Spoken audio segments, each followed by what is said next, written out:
Dr. Hamer, he had the insight after studying cancer patients and saw that there was a specific reason that the testicles have a purpose and have a function, and that the formation of cancer within the testicle is actually a biological solution to a problem.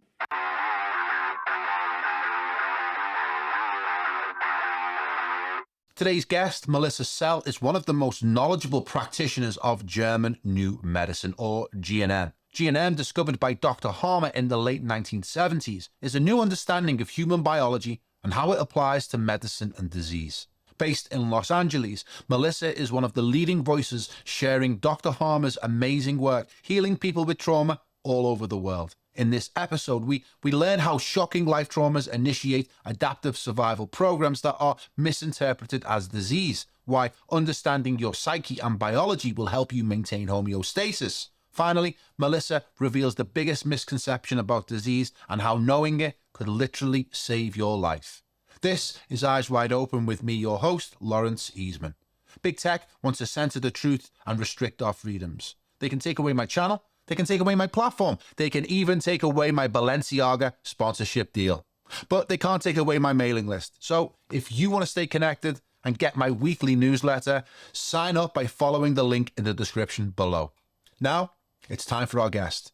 Melissa Sell, welcome to the show.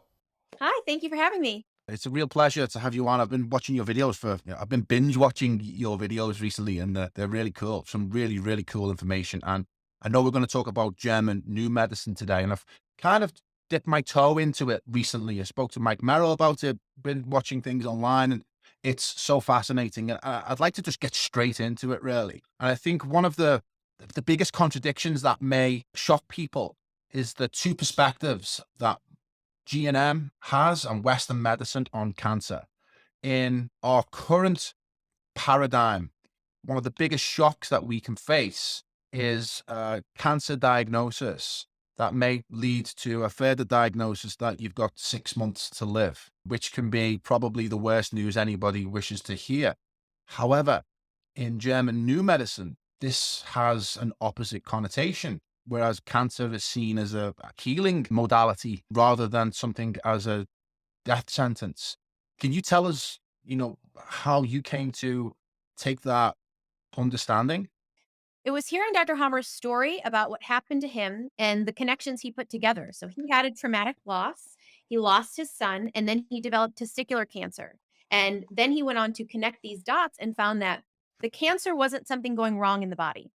That's the big takeaway, is that the cancer is there for a specific biological purpose. And at first, people may be like, what do you mean a specific biological purpose? There's extra cells and the body is growing these cells out of control, because that's the conventional medicine perspective.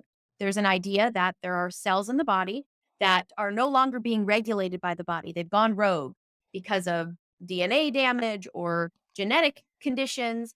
And we think that the body is doing something fundamentally wrong, that these cells should not be there, that this is a mistake and error.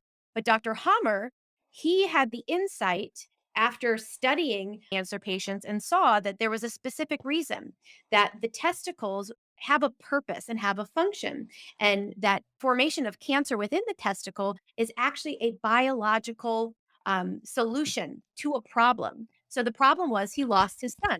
And so in nature, if you lose offspring, what is nature's solution to that? Is to create more offspring. And for the man, where does that take place? Within the testicle. And so he saw that there's a biological rhyme and a reason for the development of these extra cells, and that by understanding what tissue type is affected, we can backtrack and find out what type of shock, what did this person experience that caused their ancient biology to wake up in a particular way in order to help them to solve that problem. And so conventional medicine looks at the body out of context. It looks at the cells and says, oh no, these are extra cells. These shouldn't be here. Let's remove them. Dr. Hamer looked at the cells within the context of biology, within the context of embryology, within the context of evolution. And when you zoom out big enough, you see, oh, whoa, this makes perfect sense. Actually, these cells aren't random. It's not an error. It's not a mistake. It's intentional, it's purposeful, and it's biological. And so that's the big story of this work. And he found at first he thought it just applied to cancer, but then he took these findings and saw that these biological laws applied to a cold, a pimple, a hemorrhoid, not just cancer. And so this is an entire system for understanding and decoding your symptoms through this lens of how is this helping my body to adapt to my environment. So we're led to believe that cancer kills, yeah. And I lost both of my grandparents on my mother's side to lung cancer, and it wasn't a nice ending for them. It was quite traumatic and stressful and painful and all those things. They had radiotherapy and other treatments. Are we to understand that it's not the cancer that kills? It's something else, or it's the treatments that we receive as a result of the cancer diagnosis. Yes, there's not a simple answer to that because it's multifactorial. There's so much going on in an individual who ends up dying with an adaptation program. So, one situation could be that the conflict happened and didn't ever end. So, it went on for an extended period of time. Now, in nature, out in the wild, when conflicts occur, it's a pretty fast process. Either you are fighting for your life and you're surviving, you're dying in that moment. But these programs, they wouldn't last for a very long time. If, however, in our modern world, in our modern brains, we have the capacity to be conflicted about something for a very, very long time. And there's only a certain amount of time that certain tissues can adapt before the organism breaks down because it's metabolically expensive to be in conflict. Your body is taking more and more energy. And so you may waste away. You may, die because your tissues simply cannot continue to adapt to the ongoing conflict. So that's one situation where a person may pass away. And again, would you say that it's because of the cancer? Not really. You'd say that, the body, the cancer itself, in some certain biological tissues, the cancer itself is forming to help you to resolve the conflict. But if you never resolve the conflict, it's the lack of resolution really that leads to the death rather than cancer itself. So the cancer itself is, the effect of the cause being the unresolved conflict. Now, another situation is where you resolve the conflict and your body begins the repair and healing process. But if that conflict had gone on for such a long time, sometimes the healing repair work is too extensive. So there's excessive swelling in the brain. Again, there's limitations of matter. And so when we reach that point of limitation of matter, then the organism may not be able to survive due to excessive brain pressure, due to, a blockage in some cases. And that's where, in this model, it's not complete throw away everything in conventional medicine. It's you can use it much more wisely. So, surgery, for example, can be very helpful to remove a tumor that's grown too large because of Mm. excessive conflict. In nature, that organism probably wouldn't survive if the colon tumor grew so large that it blocked the passageway. But in our modern society, we have the technology where we can just remove the tumor. But still, you have to resolve the conflict because we can remove the tumor. And if the conflict remains unresolved, the tumor will come back. And so we have to take all of these things into consideration, but rarely is it ever just the cancer that actually kills a person. I personally believe that it's fear, the fear that builds as a result of the diagnosis, the idea that something is wrong with me can create existence conflicts, causing water retention. And we add conflict on top of conflict when we don't understand our biology. And so that's why, to say cancer kills people is a complete misconception because, again, rarely is it actually the physical tissue cells of the adaptation program that are leading to the demise of the individual. We're, nearly 100 years into cancer research, and we're still no nearer to getting a solution or finding out what it is. And millions upon millions and millions of dollars and pounds are being given to cancer charities, but yet we don't know what it is. We don't know what it's caused by. So there's something not quite right, is there, with Western allopathic medicine, if they don't even have a theory or an idea about what this is. Whereas German medicine has a very clear idea, a very clear set of principles to help us understand what's going on. So just on that basis alone, it trumps, what the best of what Western medicine can offer in relation to analyzing and being able to diagnose disease and these problems. And I know you use the word conflict a lot in GNM, and probably one of the things about what makes it difficult to take on board GNM is the terminology is a different language than what we currently use. But would you say that a conflict is similar to what we understand as trauma? Certainly, yes. So it's various traumas that we face throughout our lives, whether that's physical or emotional or even psychic, if you like, spiritual traumas. These can create adaptations within the body, and that creates what we would understand as illness. But the reality is it's a healing mode. Is that a kind of a kind of a clunky understanding of what GNM is? Yeah, it's a great description. It's the conflict shock. So this is also called the Dirk Hamer syndrome in honor of Dr. Hamer's son, who that is why we have this knowledge today is because Dr. Hamer's son tragically shot. He survived for 4 months and ended up dying in his father's arms. And then Dr. Hamer developed testicular cancer, and so he made that connection when a shock happens. And so the conflict shock has some specific criteria. So it has to be highly acute and dramatic, so it's something that strikes you in that moment. And in the moment, you're caught off guard, you're unprepared, you're caught on the wrong foot, and you feel completely isolated in the Mhm, moment. You feel all alone.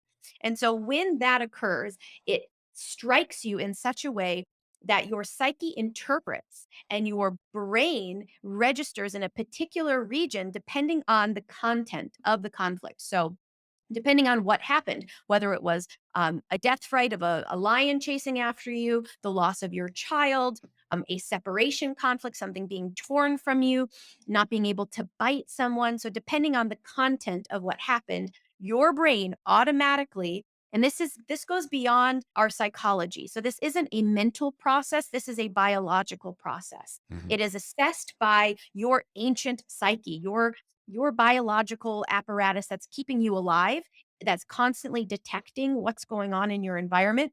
That acts and registers what's gone on before your before your conscious mind can even say, "Oh, this was shocking to me." Before you can even formulate those words, the biological program has begun because your psyche interprets, your brain registers the exact region that needs to adapt in order to help you survive whatever the situation is. So in Dr. Hamer's situation, the loss of his son, tragic loss. My biology perceives I've lost my offspring, and so it registered in his brain, and on the level of the testicle, there was an adaptation process that began. And so when we look at the cancer itself is the biological solution to the content of his conflict was the loss. Or, for lung cancer would be the death fright. And so the body is always doing whatever is necessary to help the organism to best survive the situation. So in Dr. Harmer's example, he lost his son, and the biological organism, in its drive for survival, decided that it was time for Dr. Harmer to have another child, or potentially have another child, and make his testicles, if you like, work again, or give him the extra oomph he needed to produce another child, and that's what the cancer was. Exactly. Wow. And that's the same application for all cancers. It's a growth or it's a reduction in cells in order to deal with whatever that threat is to the organism. It seems quite primitive. It seems quite a primitive operation, and it's kind of like a primitive operation operating in a sophisticated society, which is kind of run by language and all this technology, which is alien maybe to the adaptation process of the human body. Well, our bodies are very old. Our bodies have ancient programming that evolved. Think of every ancestor that ever existed in order for you to be here today. So Mm, within you lies the adaptive wisdom of all of those ancestors. So every time an ancestor was in a pickle, a survival pickle, and the body did something in order to help that organism survive, that survival adaptation got coded in. And so now we have the accumulation of millions and millions of years of adaptive wisdom inside of our bodies. And mm, so, the conscious mind and language, we've been doing this thing for maybe 5,000 years, but these bodies have been running and operating for millions. And so that's why the big profound thing about this wisdom is we're getting in tune with our ancient biology yeah. rather than using our educated minds to say, oh, this is, we have primitive minds really when it comes to understanding what our biology is doing. And Mm, this knowledge gets you back in harmony with the ancient wisdom, the things that ancient people recognized, ancient cultures and societies, even, the German new medicine. The other name for this is Germanische Heilkunde, which is the Germanic, roughly translated to the Germanic healing knowledge.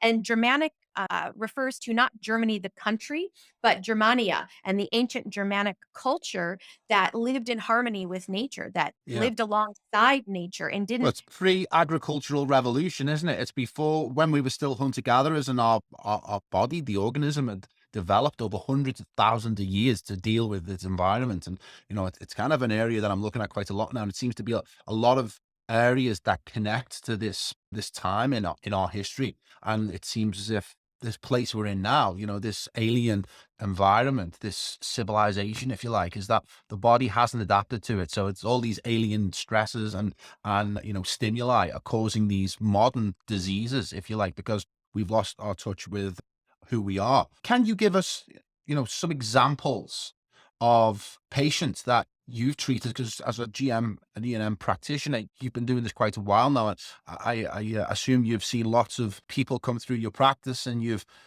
had many success stories. Can you give us a few examples of case histories where you've turned people's lives around just from understanding GNM? Yes, so there's a woman I worked with recently, and she was dealing with severe psoriasis. And so psoriasis is a thick, scaly skin condition that's, itchy and inflammatory and uncomfortable. And the conventional world says, this is an autoimmune condition. Your body's attacking itself. Here, take these steroids. So what steroids do are to put the body back into sympathetic activity, which causes the symptoms to appear to subside. But long term, people are aware that steroids long term are not helpful. They can provide temporary relief of symptoms, but they don't address the cause. And Yeah. that's the theme with They all don't of, know the cause. They don't know what causes psoriasis or eczema. They just say, "Oh, sorry, we don't know what the problem is." They've never got an answer. no idea. And so, Yeah. she also did all the alternative things. So she was seeing a naturopath, taking supplements, doing coffee enemas, saunas, sun exposure, so all of the alternative holistic remedies. She tried every one of those, yet this symptom was persisting for her. And so when we look at this from the GNM GHK perspective, we look at the symptom. Okay, so you have psoriasis. Psoriasis involves the epidermis. So the squamous epithelial skin cells, which is ectoderm, derived from the ectoderm germ layer, and it's controlled from the cerebral cortex. So we have to understand that, because when we understand the tissue level adaptation, we can work backwards to find out, okay, so what is going on here? So we know based on the symptom, she suffered a separation conflict. And so Hmm. the location of the symptom primarily was between her breasts and on her belly. So all on her chest was where it was the worst. And so we're looking at, okay, so who was the person that you were separated from? Because a separation conflict is about a person, someone that you either are wanting contact with, you want to bring close to you, or someone you want to push away. Hmm. And so the epidermis, the skin, adapts by eroding tissue cells during the conflict activity. And so we erode and lose these tissue cells because, and you might say, well, why would the body erode its own tissues? Well, it's to help the organism, the individual, to cope with this separation. So let's say you're wanting this contact or you're wanting to push someone away. The biological answer to that is to numb the area, to lose the tissue cells so you are less affected by the intensity of this separation. Hmm. Also, there's short-term memory loss that goes along with this conflict so that you can forget the person that you're missing. Wow. And so that is the body's answer to the situation. And so we had to look what was going on in your life when the symptom began. And she got divorced. And so she got divorced, and she had been wanting to get divorced for a while. So she finally got divorced.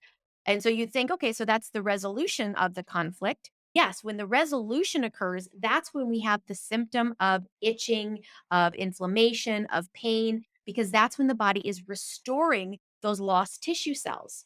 And so we have loss of tissue for the ectodermal tissue cells. We lose the tissue during the conflict. We dig the hole, and then we have to fill the hole back up.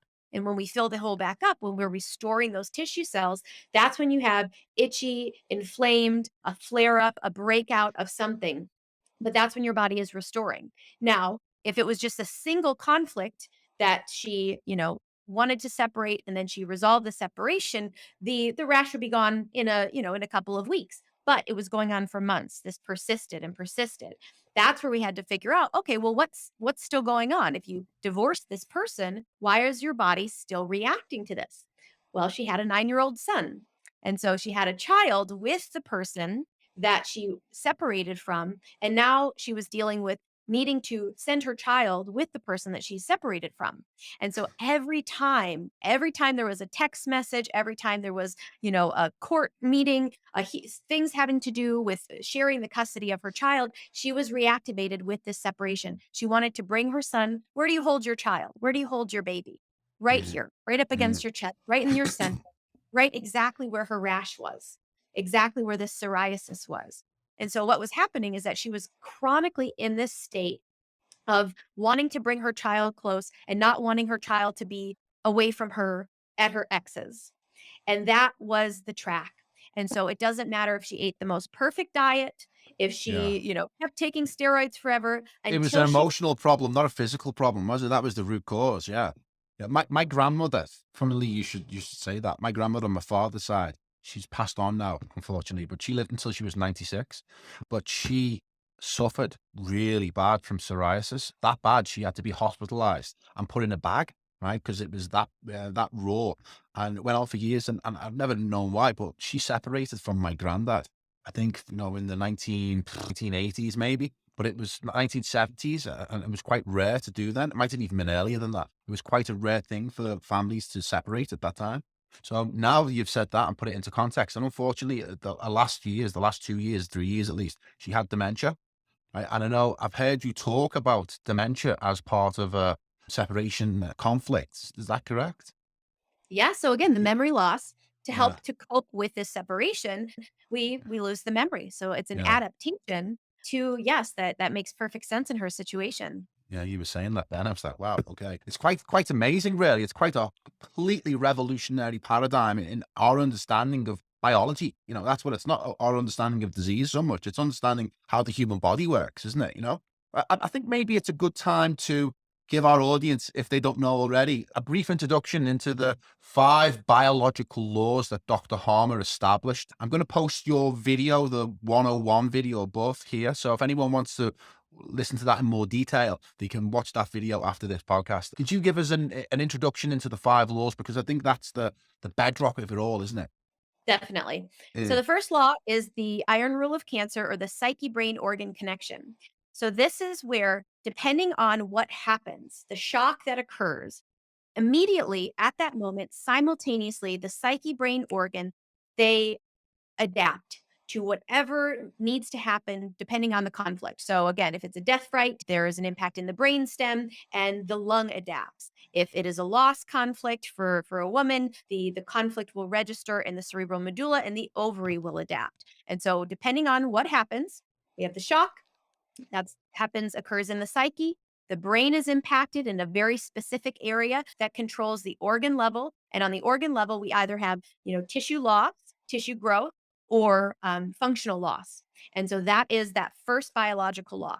Then the second is the law of two phases. And so Dr. Hammer discovered, and so in medicine, in conventional medicine, they see we've got like 500 hot diseases, 500 cold diseases, and they see them as completely separate entities. So they see, anemia and leukemia as two different diseases.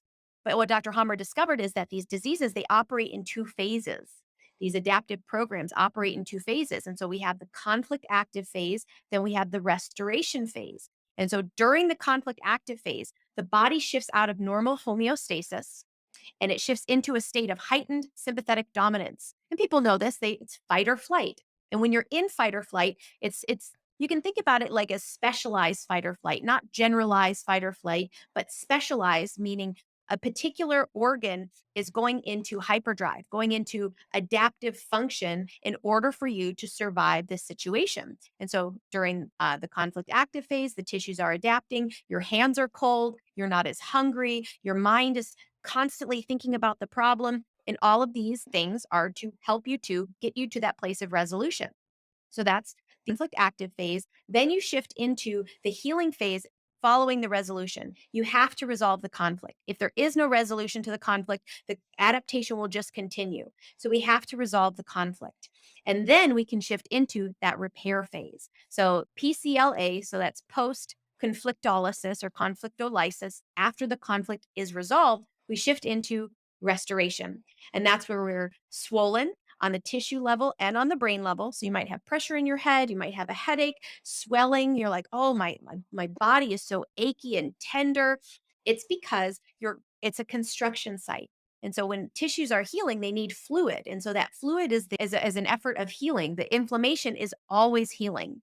And that happens until you get to the point of maximum swelling on the brain level and the organ level. Then there's a big squeeze. We don't want to keep swelling, swelling, swelling. There's a limit point. And when you hit that point, the body shifts gears. You go into the epicrisis, the healing crisis. So this is the big squeeze.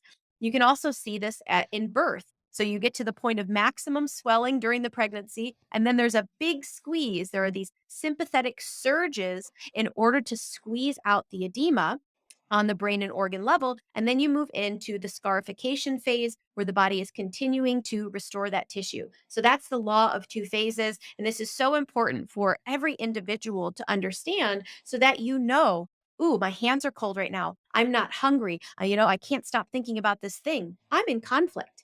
There are tissues in my body that are adapting to help me. I need to find a resolution to this, either a practical resolution. I need to shift something about my life. I need to leave that job. I need to take my kid out of school. I need to do something in my life to shift this, or I need to access, a spiritual resolution, something within me, a perception shift where I am seeing this situation differently. Let's say the situation can't change. So for the example of that woman I was giving before, she was going to have to continue to allow her son to visit his father. It was a legal thing. So she couldn't practically the resolution would be you never have to see him again. Your child stays with you. You never have to part from him ever again. She had to, come to terms with the fact that resolution wasn't possible to her. So she had to shift within herself her perception of the messages from her ex, of the times that her child was going there. How could she see it in a different way? And that was the work that she and I did together because, that's the crux of everything. If she continued to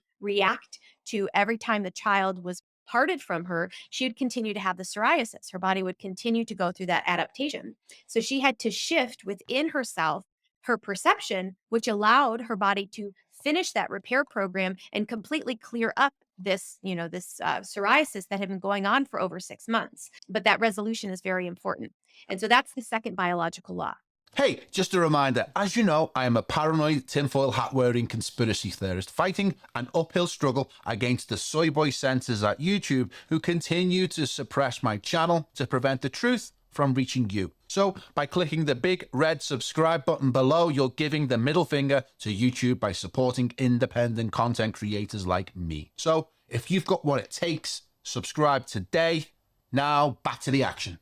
So with your work, and you applied these laws to the patient that you're giving us the example of, did her conflict resolve and the psoriasis go away?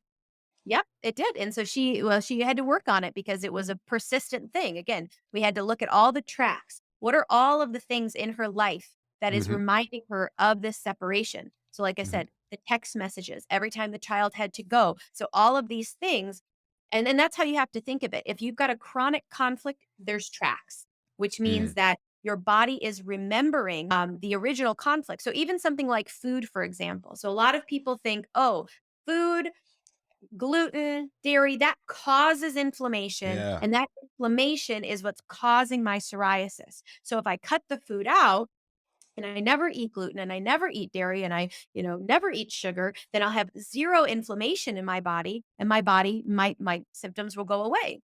But people have experienced the most extreme diets where they Yeah. eliminate everything and their Yeah. symptoms persist. I'm doing one at the moment.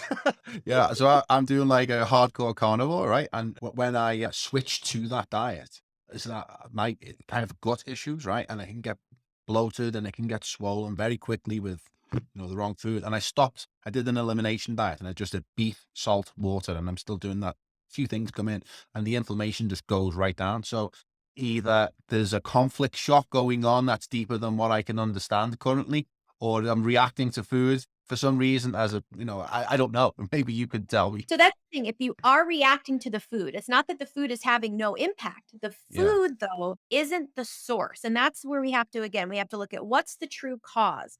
The Mm, food acts as a warning signal. So if you had this indigestible morsel conflict or a separation conflict or some type of conflict while you're eating food, that food, the body takes a snapshot of everything relevant that's going on, and it can flag the food, flag the perfume, flag the time of year. So, springtime allergies. When it's mm, springtime, I get allergies. Well, that indicates that during the springtime, when there was pollen in the air, you had a conflict shock, you had a stink conflict, and your body registered that pollen. And it says, okay, when the pollen is around, there might be this irritation, this frustration. So we have to adapt the sinuses preemptively. So mm. and we have to again think back to the ancient, think back to when this was very relevant. So if you were an animal and you're, going to get a sip of water at the water hole and there's a juniper bush there and you go down to get a sip and you all of a sudden are being encroached on by a predator and being chased,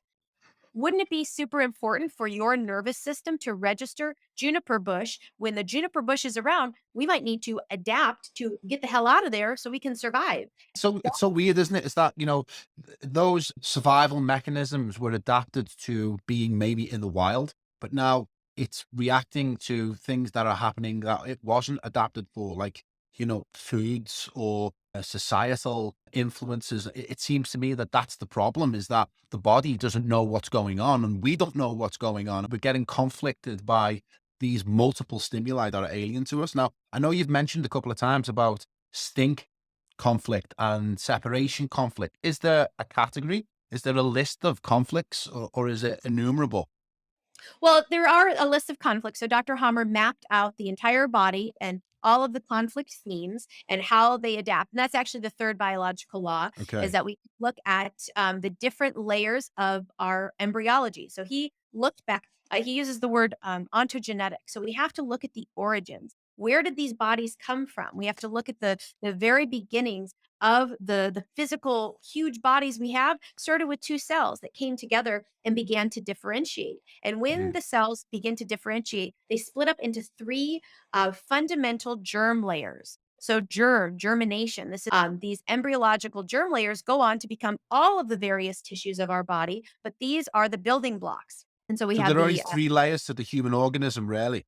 yeah, Yeah. exactly. That then differentiate and mold all together, so like when you have a house, you're putting the house together with multiple pieces. You have brick, you have drywall, you have, planks, you have all these different pieces that come together that build the house. Same thing with our bodies. We have all of these tissues that weave in together to form the organism. So, an organ can have all the germ layers present depending on which layer we're looking at. So we've got the yellow group. So the yellow group is the oldest, that's the endoderm, and that's controlled from the brainstem. And that's going to be the most basic functions. The most, so think of an organism that lives and floats in the ocean, just a single celled little tiny thing. All it does is bringing in a morsel of food and expelling that morsel. It's respirating, it's bringing in oxygen, and then it's reproducing. That's its whole life. It's not worried about territory. It's not worried about its self value. It's not worried about its position in society. That's the survival adaptations of the yellow group.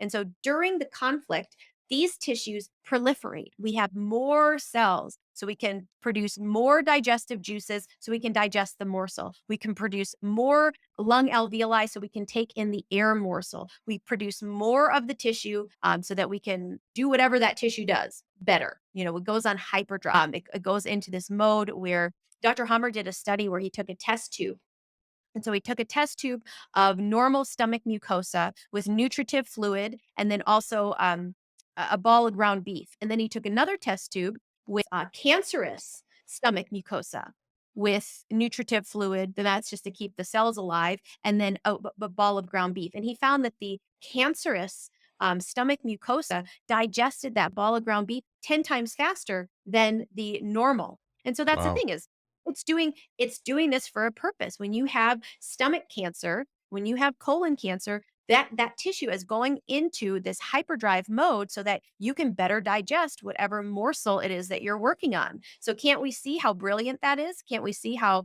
that is intentional and purposeful and not an error? And so that's how the endoderm functions. Now, the mesoderm is split into old and new. So the old behaves more like the endoderm and the new behaves more like the ectoderm.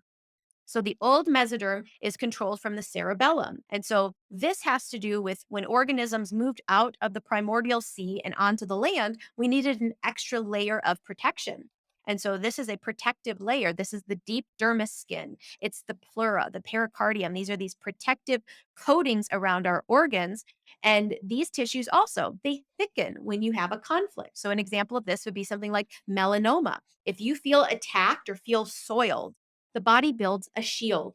And that's what a melanoma is. It's a shield. It's protecting you from something that's attacking you or something that's soiling you. An example in my own life that was blew my mind when I first learned this was acne. That acne Mm, is also a program of the dermis of feeling attacked or feeling soiled.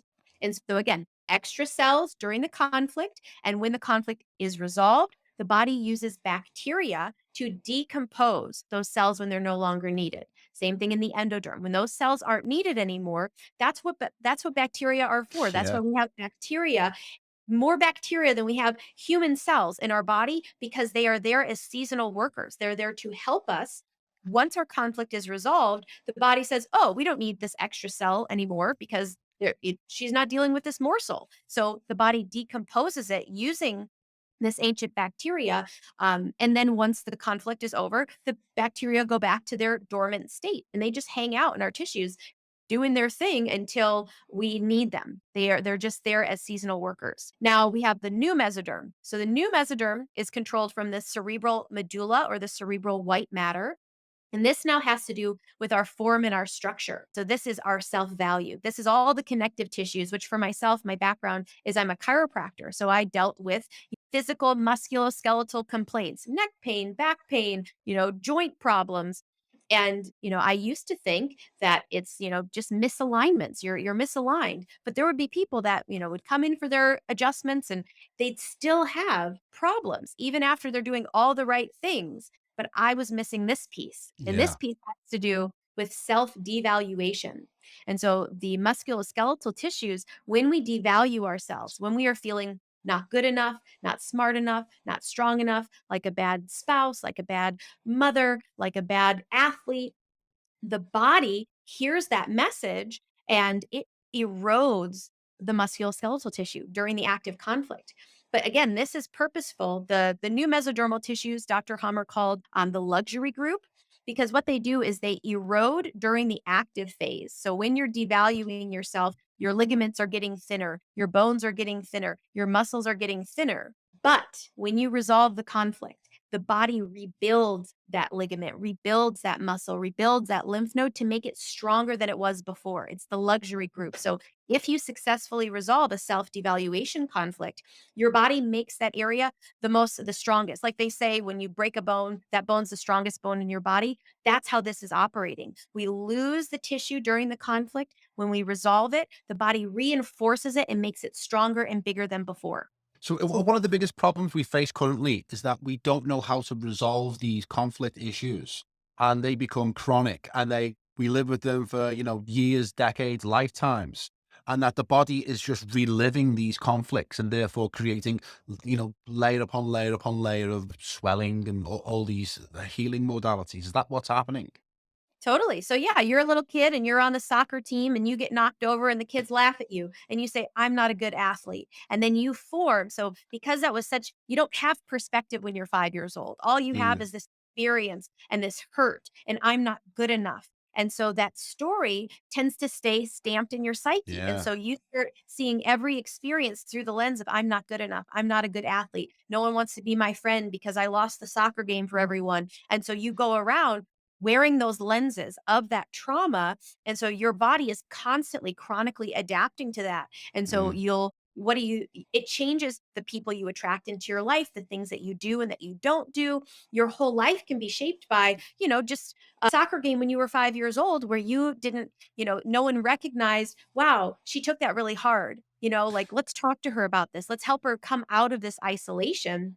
And that's the beauty of knowing this knowledge and this wisdom, is that you operate differently in the world. You parent your children differently. You speak to them differently. You support them differently when you understand that if this goes unresolved, if she doesn't have anyone to talk to about this, and if she stays locked up in her psyche with this conflict, that could stay with her whole life. But when you Yeah. recognize and you're sensitive to that, you're going to be, more communicative with your children. You're going to share with them, how this works. And so, I mean, it's a total societal rearrange when we implement this. It feels like it's a vulnerability in the organism that, something as minor as a bad day on the football pitch can affect your entire life.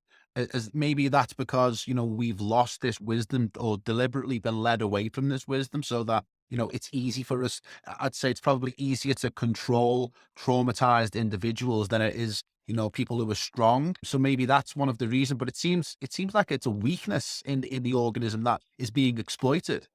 Well, certainly you could, I mean, and depending on how nefarious you think that people are, Mm, certainly that we can exploit this intentionally for people. But, biologically, it's just makes sense because, think about in nature, if an organism, is not strong enough, the pack, what's the most useful thing for the survival of the pack is for the weak one to, be feed for the lion so everybody else can get away.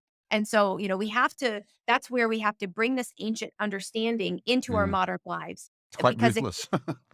it is, but Yeah, that's how nature operates. Nature yeah. does what makes sense. And so Mm, when we are operating under the laws of nature, we start doing more of what makes sense. And so everything about modern life doesn't make sense biologically. And no, when you yeah. live without accordance to your biological nature, you will suffer. And Mm, that's and it may be harsh, but that's again the way of nature. yeah. So, okay, that's the third law, is it? There's We two almost more? finished. We Okay. we Yeah, almost yeah, finished. We sure. have to do ectoderm, the Okay. Oh, red yeah, there's one more, yeah. the red group. That was actually the example with the skin. This is the ectoderm. So this is the most recently evolved layer, and also the most recently evolved area of brain, which is the cerebral cortex, the lining of our skin, the lining of our ducts. And so this conflict, during the active conflict, there's loss of tissue, like I mentioned, and then restoration of tissue. This has to do with society. This has to do with relationships, sexual conflicts, territorial conflicts, connection conflicts.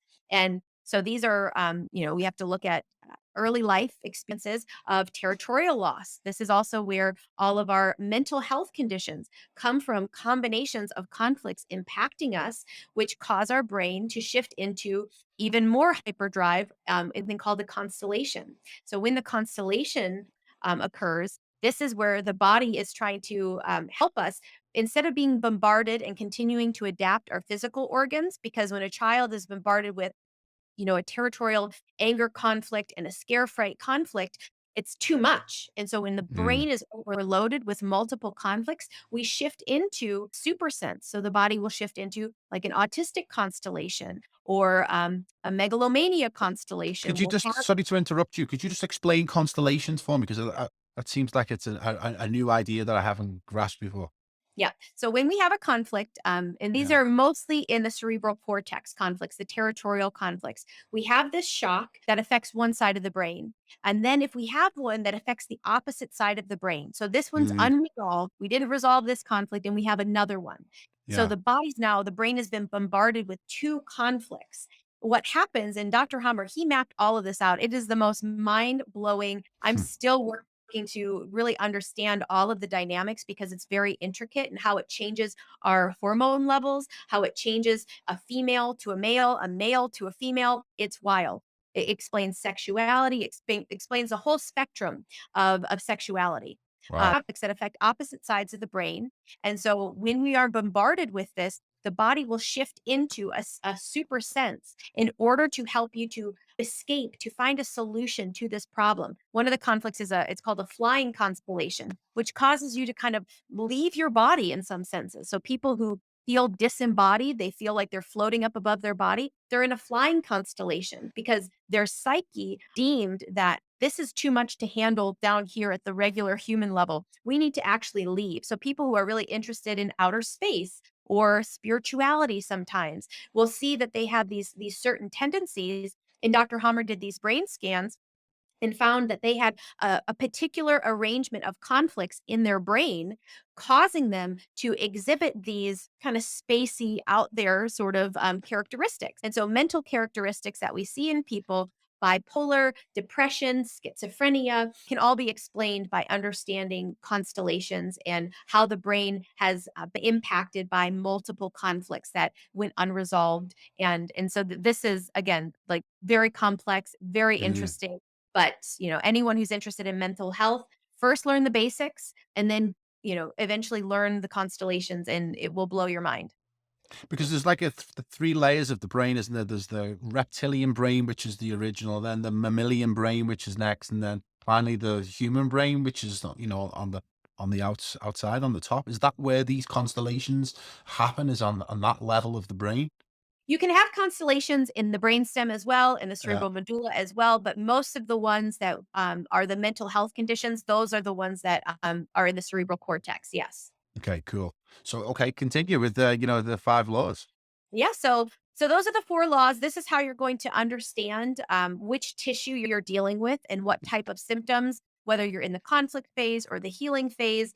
You need to learn this map so that you can decode your body. Now, when we move into the fourth law is the ontogenetic system of microbes. And I already mentioned this a little bit before, that microbes live in our tissues. They just hang out there. They are there as seasonal workers and they only become active when necessary. So, for the yellow group, when we build up additional tissue cells, when we have a tumor that grows, tubercular bacteria is there to decompose. So, people have heard of tuberculosis. And that the idea of it is a contagious something that I cough onto you, you get it, and then it causes a problem in your body. So, what's the solution?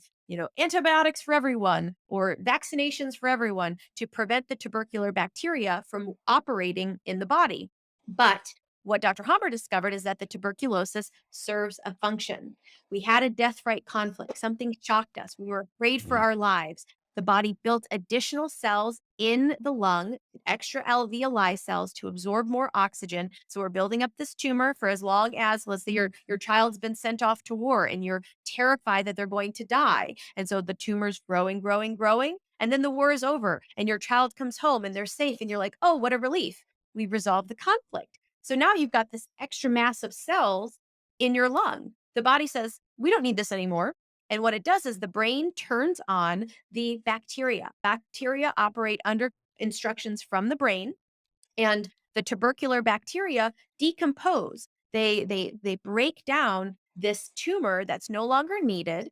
And so you cough up smelly sputum and blood and we think, "Oh no, you have a scary disease." But what's actually happening is your body is in the healing and repair phase and it's Wow. removing this tumor that's no longer needed, and it needs the bacteria in order to do that. If the bacteria are not present because of hypersanitation, because you never put anything in your mouth when you were a kid because your parents were super paranoid about bacteria, you don't have those the bacteria present in your body, the tumor will encapsulate. And so that's the less ideal scenario, is not having the bacteria, because now you've got this encapsulated tumor that's taking up space, and then later on you'll may get x-rayed years later and they say, oh, you've got a benign tumor in your lung. And what Mm. that means, we resolved the conflict but didn't have the appropriate bacteria, so it couldn't be decomposed. So the body has stored the tumor because it doesn't know what to do with it. Because it doesn't have the necessary bacteria to decompose it, because the bacteria are, think of them like Yeah, surgeons, which yeah. is anything. They do That's something. kind of contrary to what we understand bacteria to be, and we're constantly trying to fight them and disinfect them and antibiotics and all these things that we're constantly told to destroy the bacteria in our microbiome. And the reality is that they're there to do us a favor. Yep, they're there Yeah. doing us a favor, they're working for us, and that's what happens in the old brain. In the mesoderm, they assist either, again, with tissue breakdown or tissue buildup. Some bacteria will actually help to rebuild the bones. So the bacteria, just think of them as workers, microsurgeons. They're there, they're helping. If you ever get tested positive for some bacteria, say, "Oh, that bacteria is doing a job." And Mm. apparently I had a conflict and needed that bacteria in order to complete the job. Well, so what happens to the encapsulated tumor then? If we can't break it down because the bacteria isn't present, how do we break it down? Or do we just have to live with that until it's either removed surgically or some other means? Exactly. It just you'll just live with it.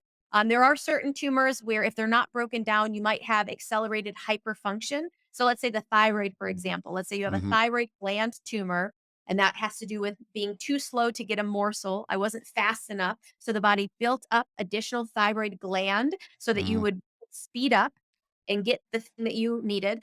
Now, if you don't have the proper bacteria and you have extra thyroid cells, you may have hyperfunction because the body couldn't decompose that extra tissue. And so you might have just a hyperfunction thyroid. And if you wanted to normalize that, you would have to have it removed. So Hmm. if and so that's why it's important for us to have plenty of bacteria for children to put dirt in their mouth and to get exposed to the whole environment because those Hmm. helpers, you want them in your system when they are needed. So yes, if it encapsulates, it may just be there, and it may not do anything. You may not even be aware that it's there for the most part. A lot of people have encapsulated tumors and have no idea until they Hmm. have, a random scan of some sort. And then, they have to go, oh no, we have to check if it's cancerous. And then you have a biopsy. But again, if you understand this, you Yeah. operate differently. It's like we've just been through 2 years of, a health crisis in which we saw, an obsessive demand for constant disinfection and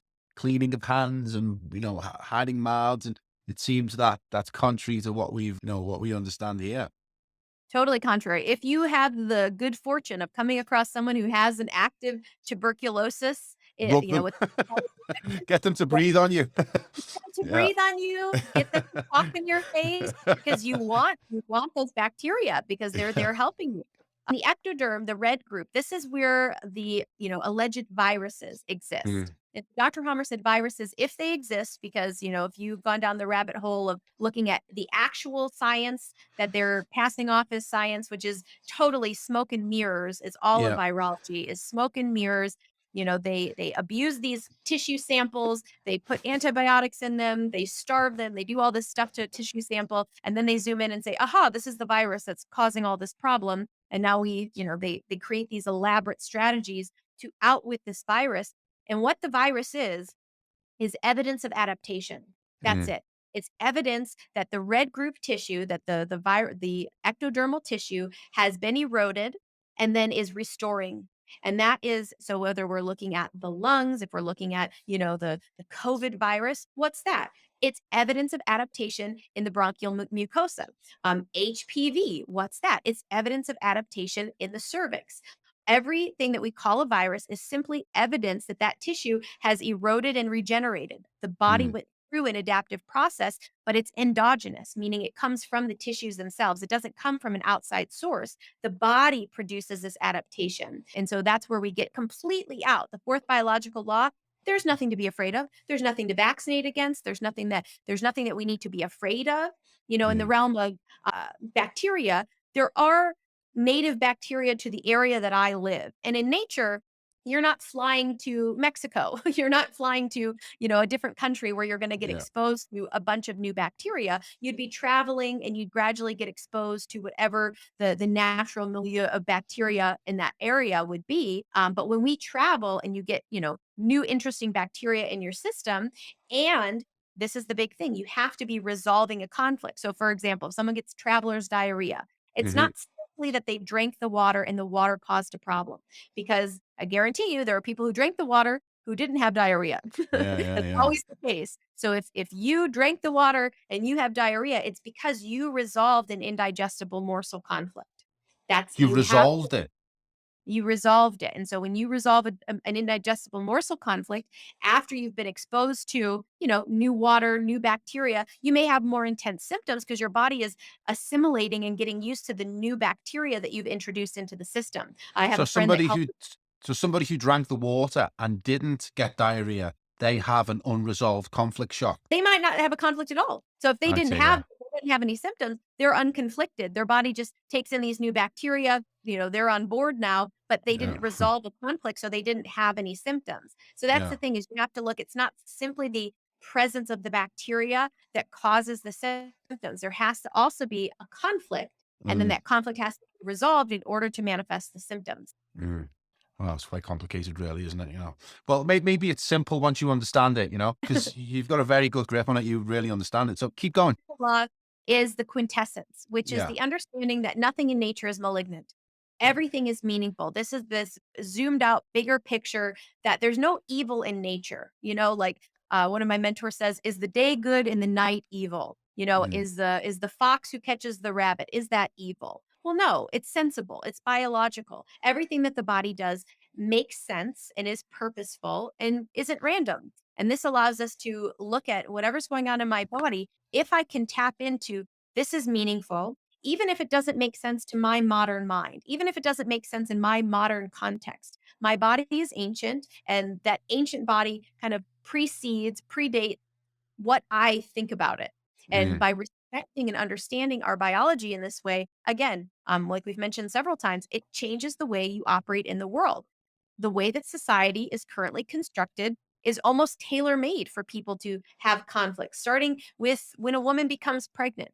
From the prenatal visits, the ultrasounds, the checking for problems, the trying to figure things out, and taking all these blood tests and doing all these things, it already implies to the fetus, there might be something wrong with me. mm, I might be in danger. This might be a problem. I might, and so we don't think about how impactful how the mother is experiencing her world, her life is impacting on that fetus. And that's where conflicts can even begin in the womb. And mm. and that's why, one of my big passions is helping young women to understand this, women who want to be mothers, to understand this before they ever get pregnant, because that way you have this map, you have this guidebook, how your body, what it's doing, what's going on. If you have a symptom during pregnancy, when you have your baby, the birth process itself, what happens in those moments after birth. In the conventional world, babies all over the world are being born today and being taken away from their mothers. And that is that first separation conflict, because in Yeah. nature, to be away from your mother is certain death.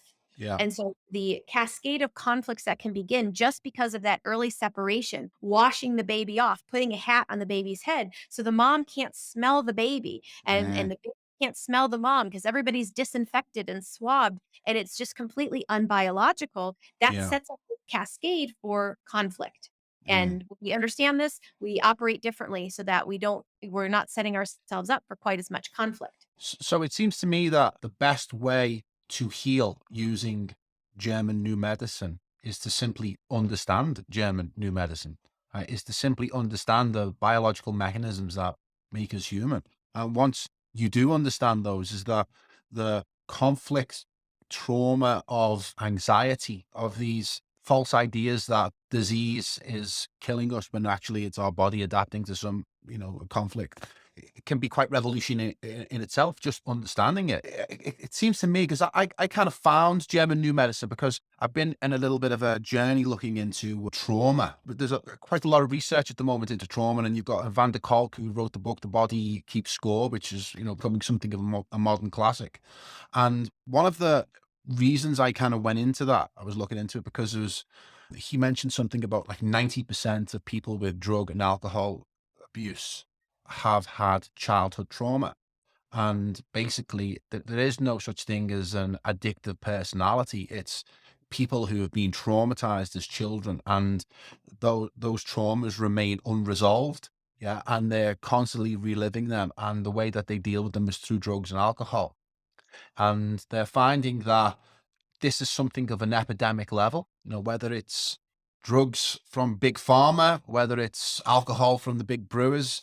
A lot of people are making a lot of money on the back of people being traumatized. And I've kind of got an idea that traumatized people are consumers because they consume and consume and consume in order to push the pain away or to, dull it, as it were.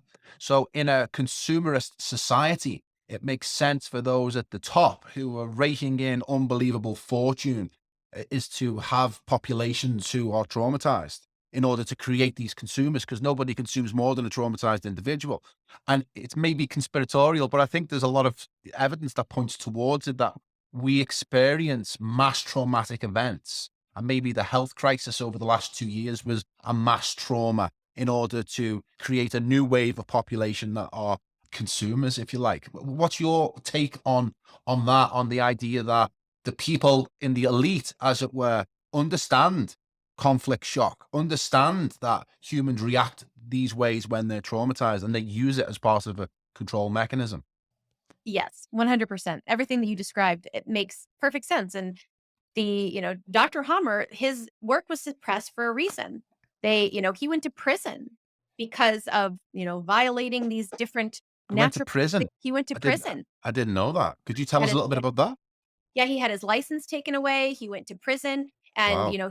his work, he presented it to the universities, University of Tübingen, and they couldn't look at it. They Behind closed doors, he found out that they verified it. They verified it behind closed doors, and he was, called upon. So he had several private clinics that ended up getting shut down, after his license was taken away, getting charged with, practicing medicine without a license. He's had university level verification, which is really the gold standard in science and medicine. Is if a university board, if you present this work to them and they verify it, that's kind of the highest level of verification. And at this point, that has happened in Dusseldorf, in Vienna, in Ternava. So he's had these independent university levels of his work. So he'd go in front of these boards and he would take a case and prove all the biological laws. He'd have a person come in with symptoms and he'd have their brain scan, and then he'd just start talking to them. There's this great story in it was the in Ternava. He was doing this verification. So he was taking 8 different cases.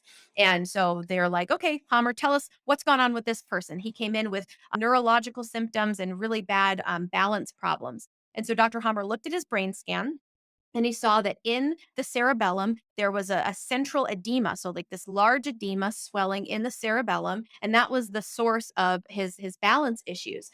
And so he knew based on his map, based on, what he had discovered about the body, that in that area, that's the area that controls the pericardium. And so the pericardium, that is that surrounding capsule around the heart. And it responds to an attack against the heart conflict. And so, based on looking at the brain scan, Dr. Hammer starts questioning this patient in front of this board of all of these university doctors, and he's asking him about heart issues because so what's an attack against the heart? It's feeling like something's wrong with your heart, being diagnosed with a heart condition, something that's an attack against the heart. So he starts asking questions. Did your wife have a heart issue? Did your parents have a heart issue? Did you have a child with a heart issue? And so for over an hour, he's asking about these heart issues to this patient. And he's like, no, nothing, nothing, nothing. And the board is just kind of, like, okay, Hammer, maybe you're wrong. Maybe there isn't a conflict. They're kind of getting tired of this questioning. But the hour goes by and Dr. Hammer keeps questioning. And he goes, did you have a dog with a heart issue? And then all of a sudden, the patient tells a story from 20 years ago Mhm. where he hears a dog. So I guess it was a festival going on where he was living, and the festival they would eat goose. And so this dog starts barking, and there was a goose thief in his backyard the night before this festival trying to steal his geese for the festival. And so he goes out there to confront the thief, and the thief turns around and has an axe and swings the axe and hits him an inch from his heart into his chest. And so he's, laying there, and I guess he gets found and taken to a hospital and, survives the whole ordeal. But we know what happens with traumas like this. Why didn't it just pop to this man's mind? Oh, we suppress it. We suppress Yeah. these traumas that happen to us because they're Yeah. shocking. Mm. And so the whole, the board of these university doctors, their just jaws are dropped because he's explaining this story of very clearly what's more an attack against the heart than an axe into Mm. your chest. And so it wasn't until Dr. Hammer asked him about the dog, and the dog barking was what kind of got him to remember this conflict that happened. And then he had to find out, well, why if the conflict was 20 years ago, why is he only having the healing symptoms? Because the swelling in the brain is the healing symptom. Is he only having it now? And it was because he started having some health issues, and his son moved him to the city instead of his country home where the goose thieving happened all those years ago. So he was constantly on a track where his body was remembering, oh, the Yeah. neighbor And he was, could come back the at any one that moment. Yeah. exactly. And so Yeah. even so the nervous system, the ancient biological mind was like, watch out for neighbors in Yeah. this area. You watch out for your neighbors. He moved to the city. So he's not in that environment. He's not having that track triggered all the time. And so his brain's into this 20-year healing in the Mm. cerebellum. And cerebellum's a pretty small place. And so when there's swelling there, there's a lot of pressure, which was causing this man's his inability to walk and his balance issues. And it's like, this is how it works. And he knew it, and he knew to keep questioning. And here are those doctors skeptical of him, but it's always the case.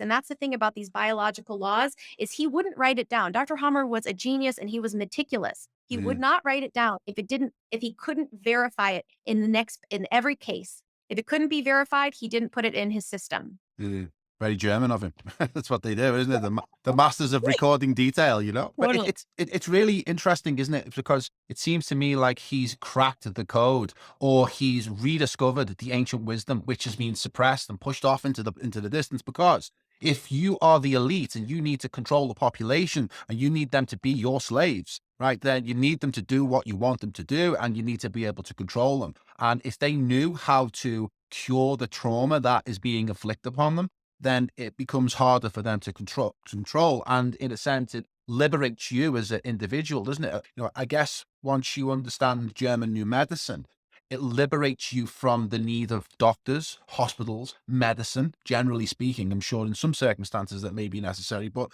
you become your own doctor in a sense, and it frees you as an individual, as a sovereign individual. And that's definitely what they don't want us to discover.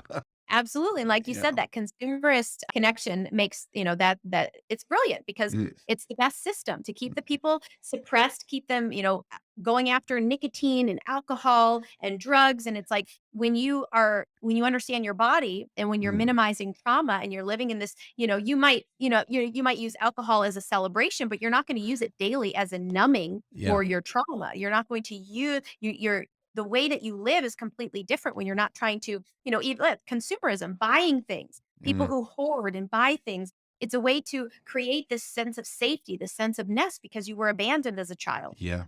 You have an abandonment conflict, when people are hoarders and they just hoard onto everything, they need to create this sense of safety in their Yeah. external world by buying things, by consume like I need to consume, I need to be safe Mm, because they are missing that primal fundamental sense of safety because when they were a child they felt abandoned. mm. And so we're going to constantly be trying to fill that void that simply came because, our parents, they were busy, they had to pay taxes, they had to go to work, so we got put in daycare.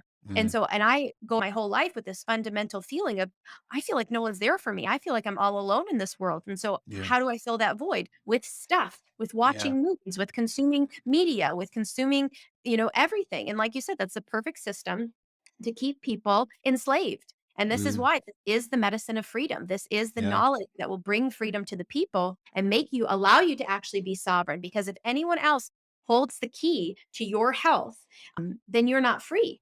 of If course. I don't know where my, lump in my breast came from and my, all these symptoms, then I'm not free and I have to go to someone else. I have to sacrifice my children, to the gods of medicine and say, "Oh, please, gods of medicine, keep my child safe." And they'll, inject them with all sorts of mystery stuff when it's like, Mm, I would never do that because I know, if my child has a rash, it's because they felt separated from me. If my child is spitting up, it's because they're angry or there's something that they want that they can't get. And so when I know that, I can treat it because I can treat the soul of my child rather than trying to just it's a the everything about the conventional world is all about materialism and the material matter of the body, not the soul. They can't ever mm, help the conflict because the conflict is in the soul, it's in the psyche, it's in the primal state of the being. And so we have to get back to that. Individuals, in order, if you want to be free, you have to know this knowledge. You have to mm. have this map. At least one person in your family needs to be proficient in knowing this, even if not everyone wants to learn all the embryology. You come to, the person in your family that knows it. And that's the way for society to become free. I mean, because you can see the way they're doing this in the sense that I did a podcast with Professor Matthias Desmet, who wrote a book called The Psychology of Totalitarianism. And he was one Mhm. of the few voices during the health crisis, right, in which he gave a technical explanation of what was happening. And he called it mass formation psychosis, right? And he explained how when there are four elements in place, that a population becomes easy to be susceptible to a mass formation. And the first one, an absolute primary, is social isolation, is that we have to be isolated socially from our family, our friends, our peers, our groups, our communities. Because when we're isolated, it's easy for us to be attacked, isn't it? Whether it's psychically or physically or emotionally, is, we've been isolated as such. And he said that's the primary reason. And we can see that more and more within our society. Even me and you now, we're communicating over thousands of miles through technology, right? Is that we were designed and adapted for hundreds of thousands of years to live in tight groups of family, friends who we knew our entire lives. And that is evaporated. I mean, my mother, she was one of 10 children, right? So they were a big family, and that was the tail end of those big families in Britain. And then my mum had two children, which is me, and I've had one child, right? So we've gone from 10 to 2 to 1, right? So we can see how they are separating us. And like you said, you need one person in your family. I guess traditionally, is that, the elder would be the one who passed on that ancient wisdom through the generational families. And that line has been broken. And how are we going to restore this idea of coming back together as communities, as families? Do we do that through technology? Because that helps us as well in some ways, doesn't it? Definitely, and that is, the separation of the family, the destruction of the family, is fundamental to, Mhm. the slave system surviving. It's not Yeah. having, when you look at these territorial conflicts, it's not having homeland, like, look at I'm in LA, it's like, this is no one's homeland. This isn't like Yeah. your Yeah. natural state where you belong, where you can always come to, and not having that, I think that is again a big reason for all of these chronic conflicts, all of these, people not having children, people having fewer children. When you understand the conflicts, you see, a man who doesn't have territory doesn't want to have children. That's why Mm. there's so few alphas. And in nature, only the alpha reproduces, and every other Yeah. male who's lost his territory doesn't reproduce. He doesn't want to be a father because he doesn't have any land to bring his children home to. So that Mm. biological, desire to reproduce is gone. And so that's why, the destruction of the alpha male, and people with infertility issues, we've got really masculine women and really feminine men because of early life sexualization and sexual conflicts. So everything from circumcision to early sexualization, we're doing Mm. these things to these children, and it's destroying their normal feminine masculine balance, which causes again this society of people who are struggling with infertility. They may want to have children, they can't, because again, if a masculine woman where she's got, low estrogen, and a man with high estrogen, they have trouble reproducing, Mm. and it's so fundamental to organisms, to species, to have that connection and family, to have Mm. that safe place to go, to feel the sense of connection. Yes, everybody's on an island now, isolated in their problems, and they don't have the support that they need. And so it's the perfect recipe for dis-ease, and for these adaptation programs. And that's why people are sicker than ever before. Modern medicine, we put trillions and trillions of dollars into this system. They know nothing. They know nothing. Nothing. And they admit it. They don't even pretend, do they? They go, we don't know. But Just what's take the that cause of pill. thyroid cancer? What's the cause of colon cancer?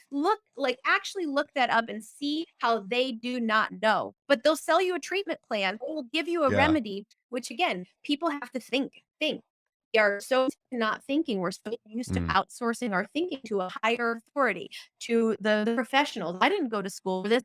Little old me syndrome is what I call it. It's an intellectual self devaluation where you think you're smart enough to know what's going on with your body. So you say, well, the doctor must know. Well, I don't know about this vaccine, but the doctor said I should get it. And I think the doctor's smarter than me. I just get it without even thinking. And so, because Mm. we've been trained out of thinking and we let experts think for us, we again we're in this victim status where we just take whatever they tell us to take, and no one is thinking. And that's why, the waking up, and I think the whole pandemic has been great for people waking up, for people seeing, maybe people who, Yeah. were on the borderline, they're like, no, this actually doesn't make sense to me, I won't do this, have kind of gone in that direction of sovereignty and freedom, and health freedom, and doing what makes sense. There's And I no think going that back.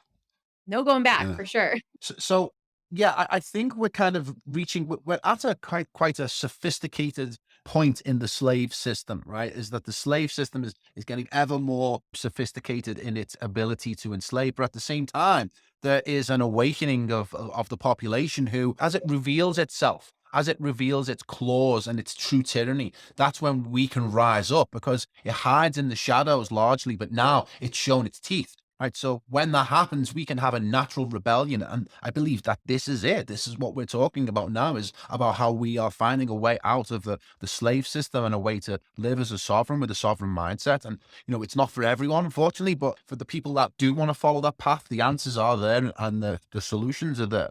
What are your thoughts on how modern medicine or modern psychiatry is kind of coming around to Dr. Harmer's way of thinking? Because I don't know whether it's just me, and that's because what I'm looking at right now is coming into my field of view. But it feels as if the research into trauma from the Western medicine side is coming to the same conclusions, although using different terminology than Dr. Harmer's discoveries. But we see remedies like EMDR. EMDR is kind of magical, is that you just got to move your eyes and you can resolve these lifelong traumas. And that's, it is actually a successful treatment. And then you have hypnosis, which can, bring about remedies, or even psychedelic drugs, which, small doses of magic mushrooms are healing people of their traumas. It seems to me as if Western medicine is either inevitably accepting what's happening and are just getting on board with it, or they're coming to their own conclusions. What's your view of that? That's interesting. I don't know if I would say it's Western medicine. I think that people within Okay. like, so you know Okay. what I mean? Like, it as a whole, I don't know if it's necessarily coming to that, but there are individuals that they can't ignore it any longer. And Mhm. so, it's hard to, when you're actually paying attention and you're connecting some of these dots, you can't deny that trauma and shock and the physical health of the individual are intrinsically linked. And Mm. so, yeah, and there's so many things, so many ways. And that's the thing, is when you understand this, it's like, well, how do you resolve a conflict? It's individual. It's within, so if you're drawn to EMDR or hypnosis or psychedelics, follow that inclination, because there's going to be something there for you in helping you to unravel, because that's kind of the key. What's it going to take for me to shift my perspective, my understanding, by accessing certain memories, by moving your eyes, or accessing through hypnosis certain locked memories. You can see this trauma, and a conflict is resolved when it can't happen again, where what happened then can't happen now. This is Mhm. like when a child will have, allergies or asthma their whole life, and then they move out on their own and they're like, "Oh, I must have grown out of it." Well, Mhm. what you did is you left that environment where you were being triggered by, the circumstances, your parents, the house you lived in, that was keeping your conflict active. And then when you realize you moved out on your own, I can never be grounded again. I can never be under the oppression of my parents again. Yeah. And so that conflict resolves because it can't happen again. Yeah. And so we need to, and that's what trauma healing is Mm. looking at the trauma through the lens of the evolved adult that I am now, and seeing, oh, what happened then can't happen now. I'm safe now. I understand why I perceived it in the way that I did, but now I don't have to perceive it in that way. It's Mhm. giving your little self the tools that your grown up self now has, and integrating that part instead of it being its own, isolated, all alone. Because that's the thing, is when you have a conflict, also your emotional maturity stops. Mm. So your emotional maturity is frozen, especially in constellation. You get frozen at 5, you get frozen at 10, and your intellectual maturity can continue, but your emotional maturity freezes, Mm. which is very interesting. Is why, we have a whole society of intellectuals, people who go to college for years and years and years and years. In like, true biological humans aren't interested in going to college for Yeah. 7 years. They're out making babies because Yeah. they're biological humans, but Mm. intellectual humans love to study. We love to go to school. That's why all of academia, which is, the elite, intellectual elite, they are Mm. not biological humans. They are emotionally frozen children in adult bodies Wow. who are, writing papers and shaping, the way of society, but they're non-biological. They No. they aren't doing what their biology, they are frozen, which causes them again to be interested in the world of the intellect, the world of the mind. Mm. And so but when you resolve these conflicts, you can integrate. You want to integrate that frozen child self into your adult self so you can actually heal. This is a very interesting point for women in particular. So, if you have a constellation that has frozen you, say, you were 11 and you saw pornography and you had a sexual conflict, and then you had and then you had a conflict of territorial loss and you got locked into a constellation and you're frozen at age 11. If that woman has babies, gets pregnant before she's 25, she has the chance to catch up on her maturity. And so this is, and again, when women go to college, and they go to grad school, they don't graduate until what? They're 25. That's what happened Mm, to me. I didn't graduate college and I was 25. And at that point, because 25 is the age of maturity for humans biologically, 25 is the age of maturity. And so if you have children before the age of 25, that woman can catch up on 3 years of emotional maturity for every pregnancy. So if she's, frozen at age 11, if at 20 she has a pregnancy and then at 22 she has another, she can catch up on 6 years of that emotional maturity. And so she'll have the emotional maturity of a 17-year-old rather than an 11-year-old. And so this is just a very interesting mm, related to constellations that Dr. Hamer discovered, but why we have such an immature society and yeah. so many, adults, seeming adults who are so immature. Like, and you even look at society's past, look at pictures from people from the 80s, like your parents in the 80s or in the 70s, and look at how much older they seemed. Mm. They had this maturity. And then you look at people now, and it's like the people I went to high school with, very few have children. Most of them are still, they're still at that same phase of life. They haven't matured because, again, unresolved trauma that is causing them to be frozen. We don't see, especially for men, there doesn't seem to be a rite of passage anymore that take you from a boy to a man. One of those is having a family, and having a family as early as possible will, turn you to being a man. Hopefully, it'll help you resolve all the conflicts. But there is also no real tests of a man, or they're suppressed or pushed off into the distance. So men are becoming men much later, generally speaking. And another thing as well is that we are led to believe that trauma is only hardcore sexual abuse or hardcore physical abuse, and that it's not as common as it actually is. It's really quite common, isn't it? It's not this, very specialized area of human relationships. It's actually, going on every day. And we're also led to believe that resolving trauma is a lot more difficult than it is too. So that we push it off because it's too painful. I don't want to be fixing that. I've buried it. I've got it wrapped up. I don't want to have to deal with it. I think I've dealt with it, kind of thing. But my research leads me to understand that resolving trauma is not actually as long-winded or as difficult as we're led to believe. It can be quite simple and quick. Definitely, and that is it. Little things can cause trauma, movies can cause trauma, little experiences you have in your childhood that shock you, you just weren't prepared for it. Mm, So it doesn't have to be something like, "Oh, I didn't have a traumatic childhood, but I must be fine." But look at, little times where you were caught off guard. Those mm, things can constitute trauma if you were unprepared to deal with it. mm, And yes, it doesn't have to take years of therapy or like, uncovering. You can do it so quickly mm. by bringing conscious awareness to it and bringing, that's the thing is we have to make the unconscious conscious because otherwise it rules your life. Yeah. And so we bring that out of the subconscious. We see it for what it is. We understand it with compassion, with understanding. We understand, so something that can really help is seeing the trauma through the eyes of everybody involved, like our pop out of your perspective. Because when we stay in our own perspective, when we stay isolated in the problem, and we don't talk about it, that causes it to persist. Again, from that biological perspective, the psyche's like,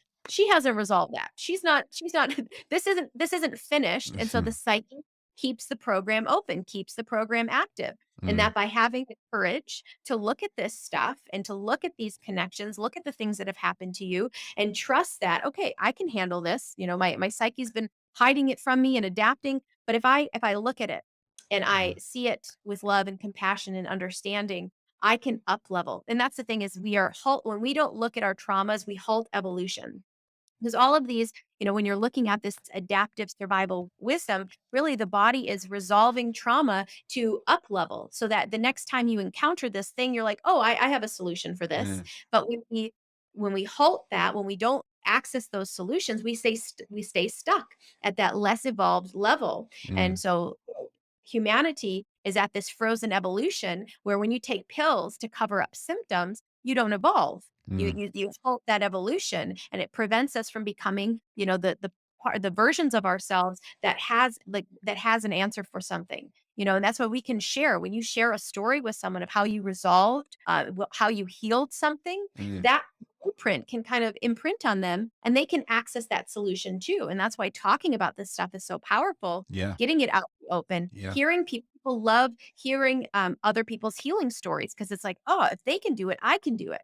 Mm, And that's true. If they can do it, you can do it. If anyone can resolve stage 4 cancer, you can do it. And mm, so got to embed that new belief, that new understanding of yourself into your psyche to get that belief that, of course, I can do it. Of mm, course, I can resolve this easily. But if you hold on to that idea, it's hard, it's difficult, I'm not going to be able to do it. That belief is going to block you and it's mm, going to, create what we believe to be true. And mm. so we have to look at your belief system, what you believe about yourself and your capacity to resolve and to heal. And so, yeah, in order to evolve, we have to address these things, get them out of the darkness and into the light. I mean, maybe we've already evolved. Maybe we're devolving, right? Because, there's a line that you've said, which I really resonated with me was ancient algorithms, right? And I thought that was a really cool term, really, really summed it up.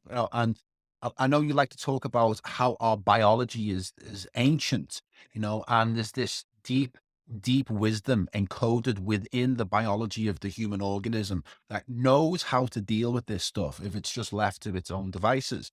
And it appears to me that, there's a decisive moment in human history, which is the agricultural revolution, which for me is the beginning of slavery, right? And leading up to modern day, that before the agricultural revolution. And I've spoke to a few people about this. One is Dr. Peter Gray, American evolutionary biologist, and he's an expert on the shift between human societies from the hunter-gatherer, existence in which we were fully developed as part of the environment to this descent that we've had from the agricultural revolution, which has put us in this alien environment, which is basically captivity because our natural design is to be nomadic, and follow the herd and follow the hunt and move around. And, you talk about this ancient wisdom. Could you expand a little bit on that? My perspective is that, life wants to live. Life, the life principle. So, it's not just the body, it's life itself.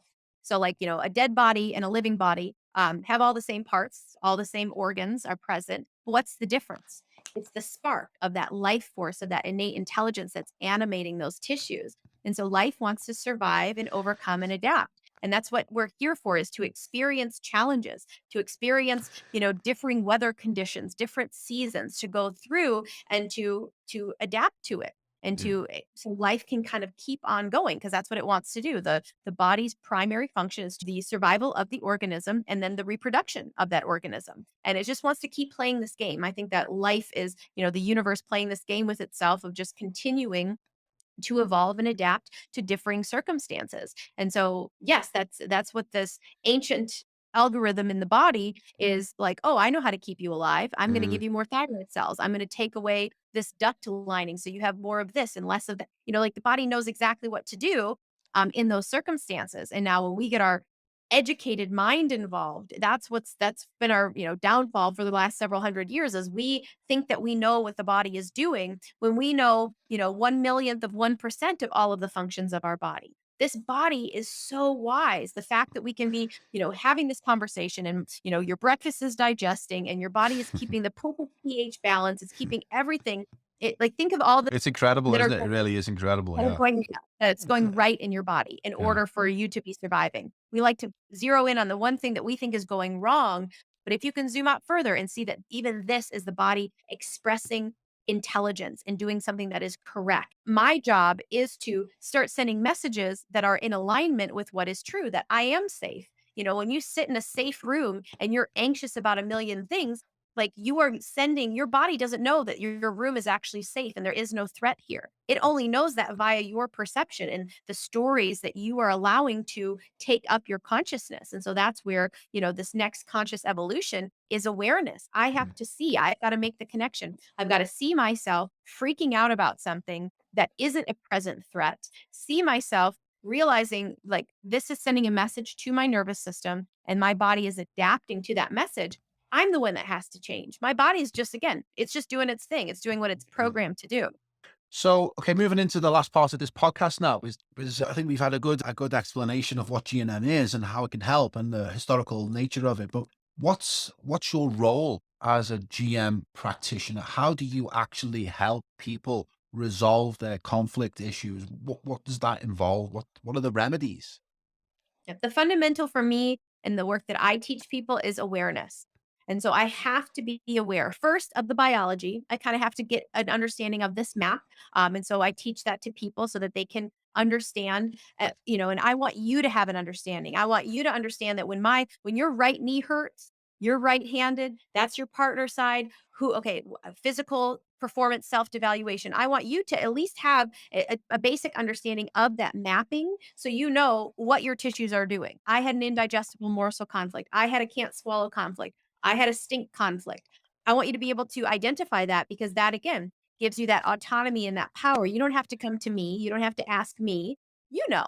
So that you can be that person in your family that your children can come to and say, Mommy, I have a sore throat. And it's like, oh, okay, what couldn't you swallow? Did you want to eat something? Did you not want to eat something? You're able to understand that. And then next, awareness of myself and my perception. How do I see the world and why do I see the world the way that I see it? And is that way working for me? Is it resourceful?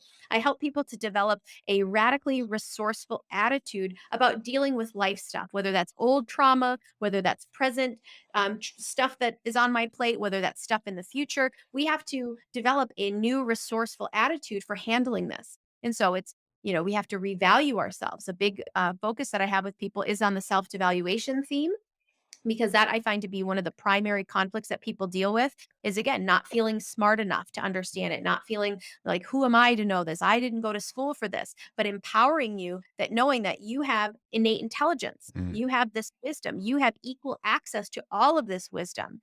Dr. Hamer, he was a channel for universal intelligence, spoke through him. Everyone who discovers something, but each individual, we all have access to that wisdom. We all have access to that innate and universal intelligence and that I help people to connect to that source for them to really learn how to connect with that wisdom within that knows the path, that knows the answer, that knows the way out of their problem. Because that's the thing is every problem that we have, there is a solution.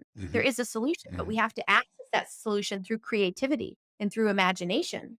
Because everything is imagined before it's real. The computer is imagined before it's real. The airplane is imagined before it's real. Your solution to your problem, you have to imagine it first before it can become real in your life.